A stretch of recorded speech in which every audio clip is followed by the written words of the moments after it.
이번에 준비한 차량은 폭스바겐 골프라는 모델입니다. 이 차량은 2012년식이고 제가 알기로는 이 디자인의 골프가 판매량이 굉장히 많았던 걸로 알고 있는데 그만큼 인기가 가장 좋았던 골프 모델이 아닌가 합니다. 예전보다 중고차 가격도 많이 내려갔기 때문에 수입차라고 해서 비싼 편은 아니고 이 차량도 1000만원 미만으로 볼 수 있는 차량이고요.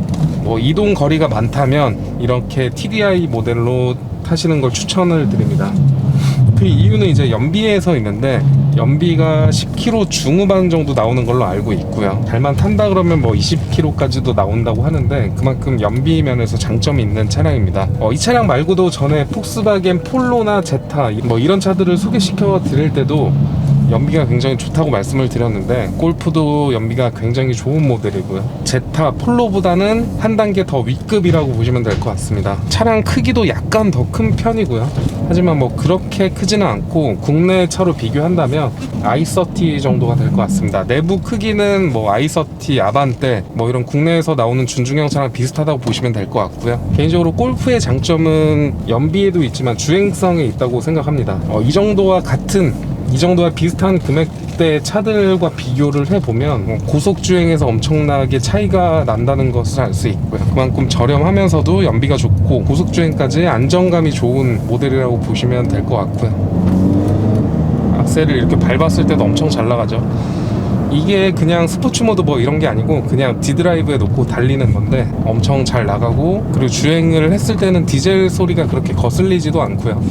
물론 멈춰있을 때는 디젤 소리가 나는 편이긴 하지만 폭스바겐에서 나오는 모든 차들은 거의 정수성이 좋습니다. 그렇게 거슬릴 정도는 아니라고 이야기를 드리고 싶고, 그리고 이 차가 2012년식에 주행거리가 13만 킬로라서 이것저것 걱정하시는 분들이 좀 많으실 텐데 지금 주행 영상을 보시면 아시겠지만 엄청 조용하고 하체에서 올라오는 잡소리도 없습니다. 현재 이 정도와 비슷한 연식 주행거리를 가진 차들 중에서는 상태가 좋다고 이야기를 드리고 싶고요. 물론 연식이 좀 낮고 주행거리도 10만 킬로가 넘어서 차량 상태가 완벽하지는 않지만 충분히 1000만원 미만으로서 가성비 좋게 운행할 수 있는 차라고 생각이 됩니다. 만약에 저라면 평소 이동거리가 많거나 아니면 기름값 걱정이 좀 된다면 이런 차들을 구입을 할 것 같고요. 물론 요즘은 연비 좋은 차들도 많이 나오긴 하지만 아까도 설명드렸다시피 1000만원 미만에서의 장점이 있는 차로 보시면 될 것 같습니다. 아마도 국산차로 본다고 해도 1000만원 미만대에서는 그렇게 고를 만한 차들이 의외로 많지는 않습니다. 국산차도 요즘은 가격이 높게 형성이 되어 있기 때문에 1000만원 미만이란 금액은 어떻게 보면은 어중간한 금액대라고는 할 수 있는데 차라리 어중간한 국산차를 탈 바에는 그냥 이런 수입차로 타는 게 더 좋지 않을까 하고요. 물론 국산차보다 옵션이 많이는 없긴 합니다.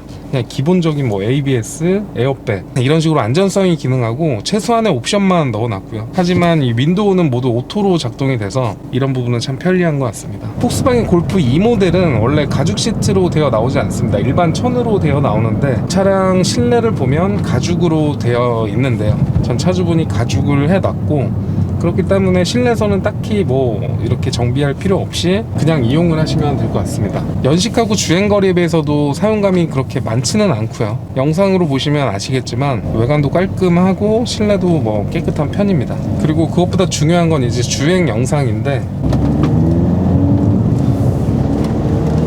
이런 식으로 가속을 하거나 방지턱을 넘었을 때도 그렇게 또 올라오는 잡소리가 없다는 점을 다시 한번 강조드리고요. 이 정도 연식대에서 만약에 차들을 본다면 하체에서 올라오는 잡소리 나는 차들이 굉장히 많을 겁니다. 그렇기 때문에 꼭 시운전을 하셔야 되고 성능상 신차처럼 완벽하지는 않겠지만 이렇게 주행을 해보고 잡소리 없는 차만 구입을 하시더라도 나중에 정비 비용을 굉장히 많이 아낄 수가 있습니다. 타이어는 앞뒤로 한 60% 이상 정도 남아 있고요.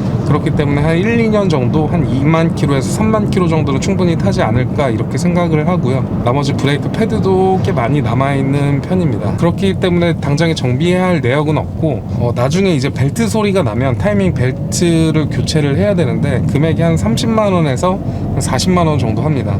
이 정도만 정비를 하시고 타신다면 제가 봤을 때는 속삭일 만한 내용이 없다고 생각이 되고요. 저도 폭스바겐 차를 타고 있는데 가성비 좋은 모델이 아닐까 합니다. 그리고 이 차량의 보험 이력을 보면 내차 피해는 60만원 정도 있고, 그리고 소유자 변경 횟수는 상사 이전을 제외하고 한 2번 정도가 있고요. 소유자 변경 횟수도 그렇게 많지 않고 내차 피해도 60만 원밖에 없기 때문에 이력에서도 좋은 차라고 보시면 될 것 같고요. 이런 차들은 뭐 가성비가 워낙 좋은 모델이라서 따로 설명드릴 만한 부분은 없는 것 같고, 오셔서 시운전을 해보고 외관도 꼼꼼히 살펴보시면 충분히 금액대에 비해서 마음에 들어 하실 만한 차량이 아닐까 합니다. 이렇게 악셀을 쭉 밟아봤을 때도